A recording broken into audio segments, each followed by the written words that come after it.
Well, so let me just sort of officially reconvene us. I thought I would share the more complete passage. I call it the long hello prayer. So if you are sort of like wading into the water of poetry, this podcast called Poetry Unbound is a lovely and a sort of gentle way of sort of poetry as a companion. So Padraig Ó Tuama, he's an Irish theologian, and he does this sort of companion project with On Being Studio. So I just commend that work to you, especially if something's sort of maybe cracking open and you want to.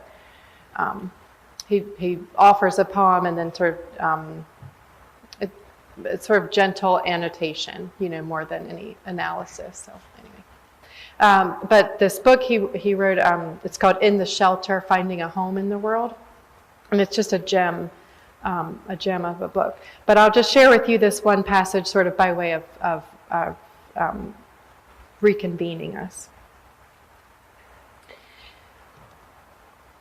Neither I nor the poets I love have found the keys to the kingdom of prayer. And we cannot force God to stumble over us where we sit. But I know that it's a good idea to sit anyway. So every morning I sit. I kneel, waiting, making friends with the habit of listening, hoping that I'm being listened to. There I greet God in my own disorder. I say hello to my chaos, my unmade decisions, my unmade bed, my desire and my trouble. I say hello to distraction and privilege. I greet the day, and I greet my beloved and bewildering Jesus. I recognize and greet my burdens, my luck, my controlled and uncontrollable story. I greet my untold stories, my unfolding story, my unloved body, my own body. I greet the things I think will happen, and I say hello to everything I do not know about the day. I greet my own small world, and I hope that I can meet the bigger world that day. I greet my story and hope that I can forget my story during the day, and hope that I can hear some stories and greet some surprising stories during the long day ahead. I greet God, and I greet the God who is more God than the God I greet. Hello to you all, I say, as the sun rises above the chimneys of North Belfast. Hello. And hello again. I am aware of the difficulties and demands on the body of sitting and listening. That you're more polite in your discomfort than many of the students that I have accompanied over the years. But I do know that there are limits to that, the body and the mind's ability to endure. So I do want to just to say that I've come as much to share something with you as I have come to, with great hope, receive something. So if we can sort of pick up that thread and sort of texturize this with your voices, that I would really love that. I think I'm here to say that I believe certain things about the world and about poetry and about the worth and necessity of the pursuit. But I am here also as a pilgrim, continuing to discover those things and even change my mind about what I think I know. And you are my companions in that way. So I've come to listen to you. I've never been to Wyoming, for one thing, and I have much to learn. But let me, I'll I'll sort of pick up our thread first, and I think it is a great mercy that in life we get to do more than one thing. And we get to ask more than one question. And we get to change our mind. And I think if we're thinking about how our other voices can sort of participate, maybe one question to turn over might have to do with your own hello, your own way of greeting a day, your own way of circling a life, and what you might have to say about that. As falcon, storm, or song, or something else. I think if you wish to share that, I hope you will. I don't know if we can't be in a room together as people of faith, as lovers of the church, if we can't share a space together and ask questions like this and then respond to questions with this radical sincerity, then I don't know what good we are. It seems at a minimum we can be this for each other, this way of being in relationship and of loving each other though we are strangers, but trusting each other with our storm and our song, and sharing what we are able to share feels like the real beacon of hope that is human beings in the church. So it seems like this is a moment for us to take that seriously and to put our faith to good use for the benefit of all. So while you're thinking about that, I wanted to tell a story, which is it's an anecdote that's not mine directly, but it's one I've come to think about as a emblematic image or a great metaphor. So I've mentioned Jane Hirschfield now several times, and I commend her work to you. She's practicing Zen monk for a while, poet, Buddhist. She's been a wonderful mentor. She's a marvelous thinker, essayist. But she tells this story on occasion. I think she tells it, she tells a version of it when she's with Krista Tippett on Being. You might have heard it, but she tells a story about watching the news, and it's just after the 2010 earthquake in Haiti. And she's watching the news, and the anchor, an American news anchor, was delivering reports about the casualties of the earthquake and the chaos and the fears of looting and the fears of total cultural breakdown. But as the anchor is speaking, just behind him and caught on camera are these people, the Haitian people. And they had been sleeping out in the dark because their homes had been destroyed. And those who had a home to return to were still without because the aftershocks were too terrifying and it was too treacherous to even return to a building. And so you can hear and see behind the news anchor these people who are foodless, homeless, in peril. And she says, "And what did you think they'd be doing?" Wrong. They were singing. They were hugging one another. And the reality was or the other reality. Behind the news anchor's back, the other reality was wildly different and no less true than the descriptions that were being reported. The people had been devastated. It was a disaster in every sense of the word, in every direction. But there they were, singing in the dark together, uncommented upon. And only if you were watching the news with an eye toward the other reality would you have noticed that. And that is the kind of image I need. That is the bread in my pocket.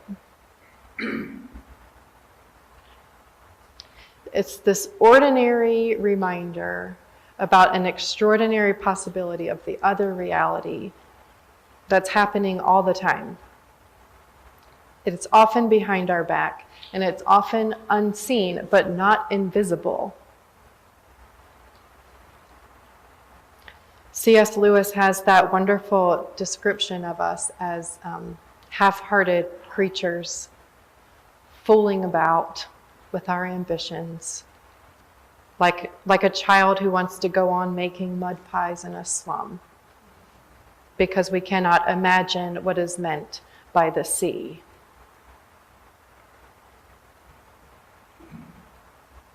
And we live many of our hours, or I speak for myself, I live many of my hours, many of my days, with little recognition of what I call the great also. I live many of my hours forgetting to be amazed.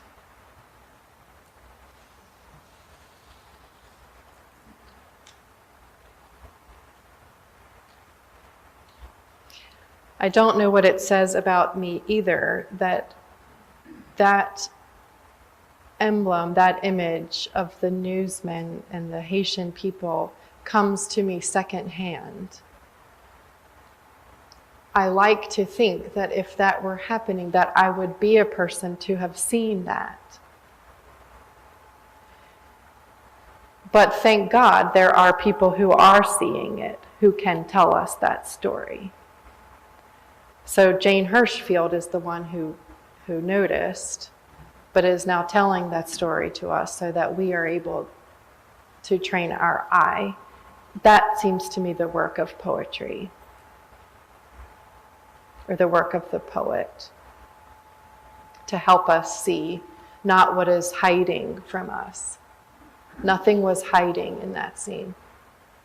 It was just a matter of our not looking. She is also a brilliant translator, specifically of Japanese haiku. And one of the poets she's translated is Kobayashi Issa, and he would eventually use only the name Issa. And the story goes that he chose Issa because it's translated as single bubble in a cup of tea, which I actually find like a really appropriate image for us, that considering like what we are thinking about as the single life, connected to the largeness of the world, that the single bubble cannot be separated from the cup of tea. But this particular poem, this haiku, goes like this. On a branch, floating downriver, a cricket singing. And it's what she calls a portrait of our entire existence.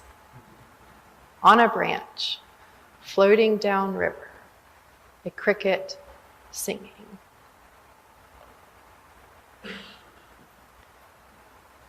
This is our situation. We are probably in great danger. We have a singular shared fate. And yet, what does the cricket do? It sings because that is its nature. It is what it has to offer.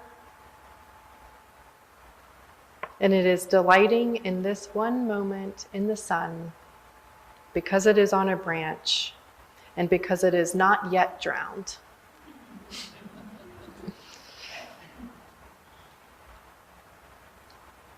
So this great also hidden in plain sight.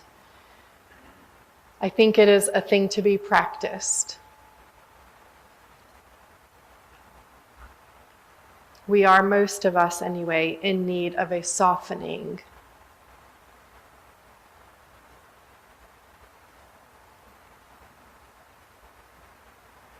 Most of us have forgotten, or it has been taught out of us, that awareness, that openness to tender beauty, to small moments, small as a cricket.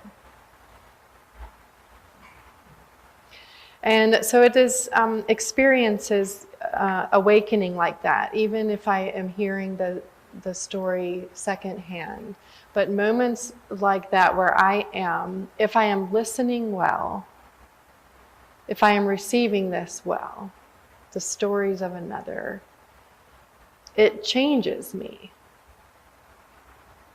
And even if I cannot practice that, even if I don't have the same eyes as the brilliant poets, even if I am a cricket who is not always capable of song,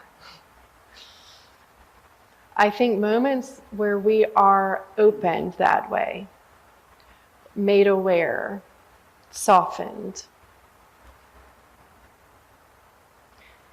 these are sacramental experiences. These are moments where the one thing becomes the emblem of something much larger that I have forgotten I was connected to. And so this might be another question for you in this space. Are there images? Are there moments?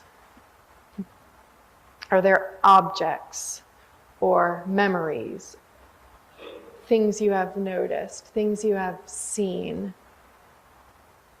that have drawn you back, that have reminded you, transformed you,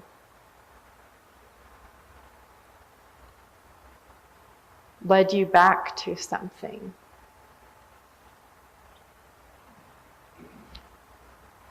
Something that might be the deeper knowing about yourself, your identity, your true life. Have you had experiences that made it undeniably clear that there is a great also happening, that you were part of a largeness?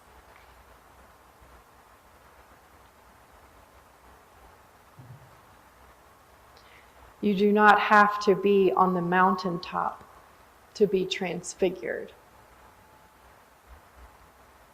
This is one of my true testimonies. That sacramental experience can be small as a cricket.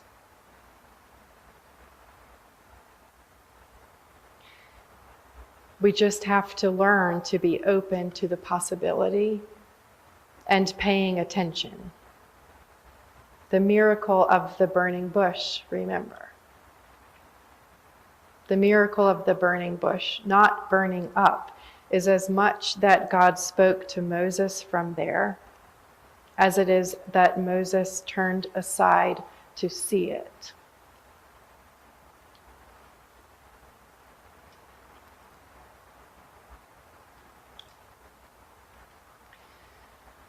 The great poet Lucille Clifton,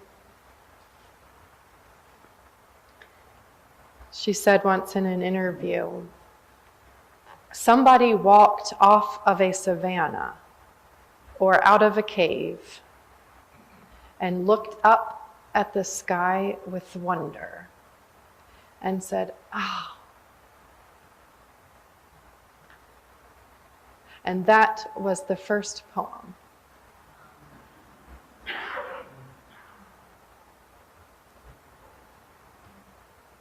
I really believe that urge,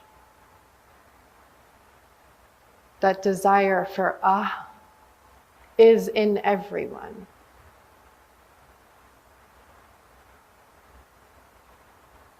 It is in every body.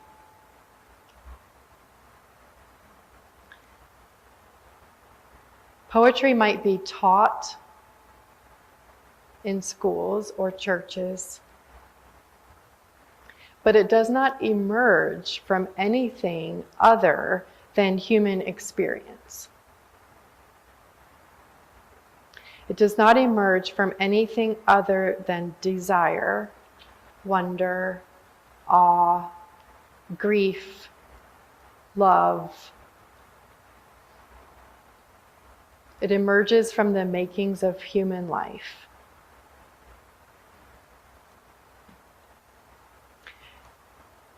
People love to predict the death of poetry.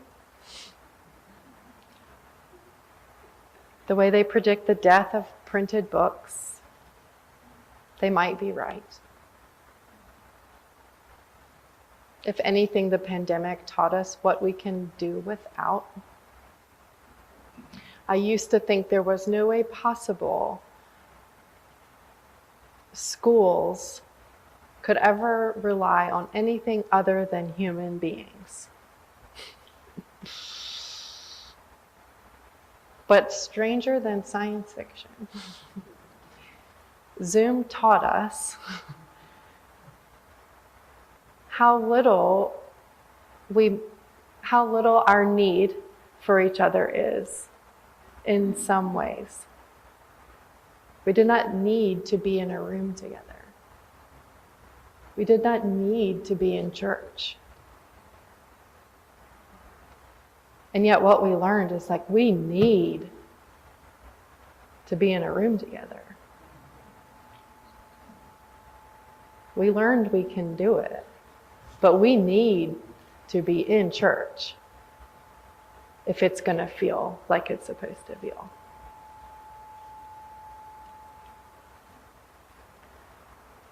And so people predict the death of poetry, and it is possible. But I believe, I've said this before, as long as people fall in love, as long as people bury their dead, as long as people break one another's hearts, as long as people try to make sense together of catastrophe, tragedy, as long as people desire celebration, as long as we have moments that are akin to walking out of a cave into light, there will be poems. There is no other way for us.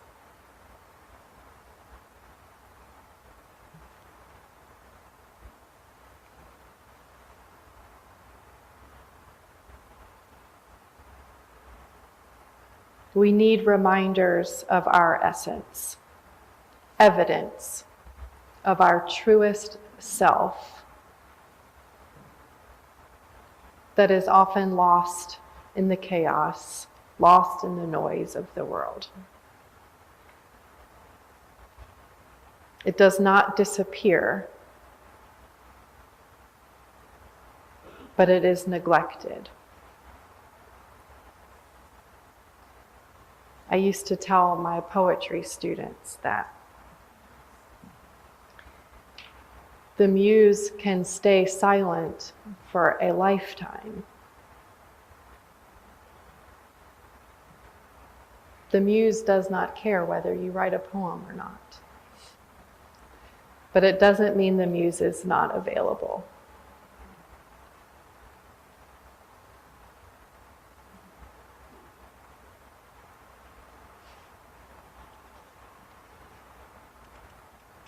I wanted to read to you another poem by Rilke This one comes from the Book of Hours. It's translated by the same Joanna Macy.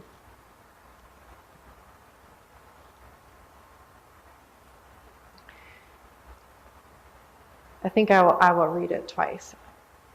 So, God speaks to each of us as he makes us, then walks with us silently out of the night. These are the words we dimly hear. You, sent out beyond your recall, go to the limits of your longing. Embody me. Flare up like flame and make big shadows I can move in. Let everything happen to you, beauty and terror. Just keep going. No feeling is final. Don't let yourself lose me. Nearby is the country they call life. You will know it by its seriousness. Give me your hand.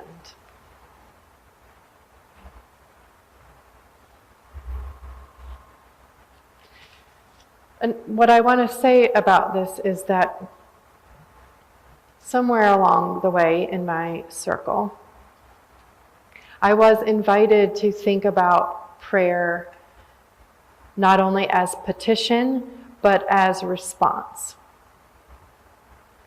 Prayer as listening more than saying or asking. Response to God's initiative, which is the inverse of, I don't know who taught or how it was taught, but the inverse of what I thought was expected of me. That in prayer we come to ask. And so the notion of prayer as a response changed my whole notion of the love relationship with God. That I was there to listen and receive and then respond. And what I love and admire in this poem of Rilke's invitation is that our response not be just a thinking yes, not only a conceptual interior response, but this actual, tangible, reach-outable hand, the thing, the touchable thing. Give me your hand. And Rilke in this poem is imagining God speaking. Do not only give me your heart and your mind and your silent yes, give me the touch of you. The physical thing that is the hand of you.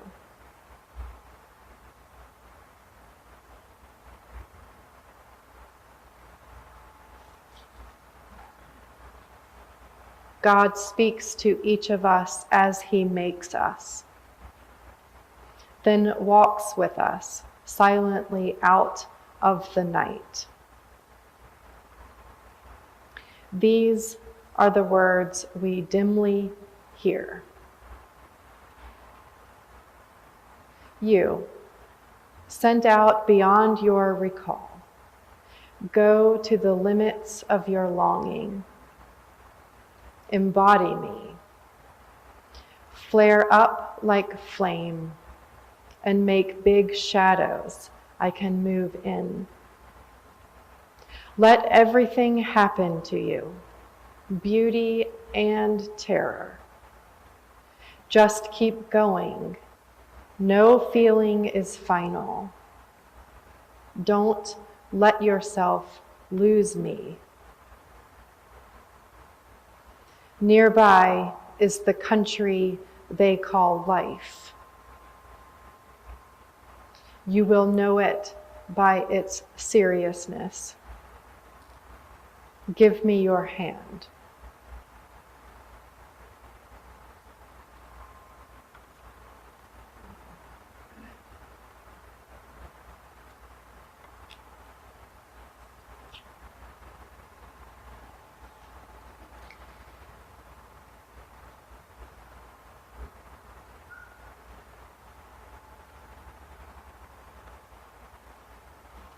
If I were teaching that poem, I would make sure people paid attention to the adverb dimly. These are the words we dimly hear.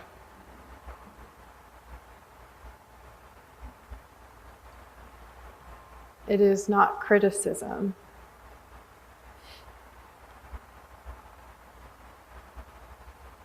But I think it is true that often we are only hearing dimly the words of God.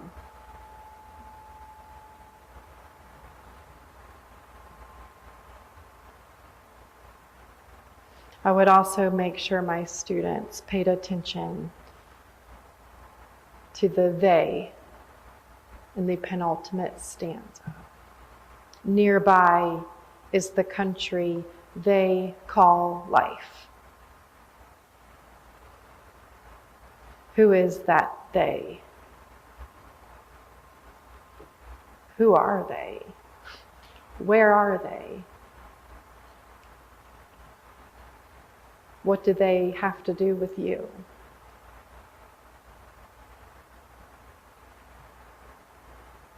And I would make sure my students noticed that the poem ends with what sounds like a command. Give me your hand.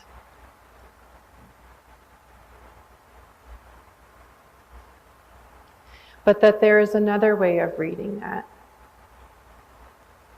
Give me your hand.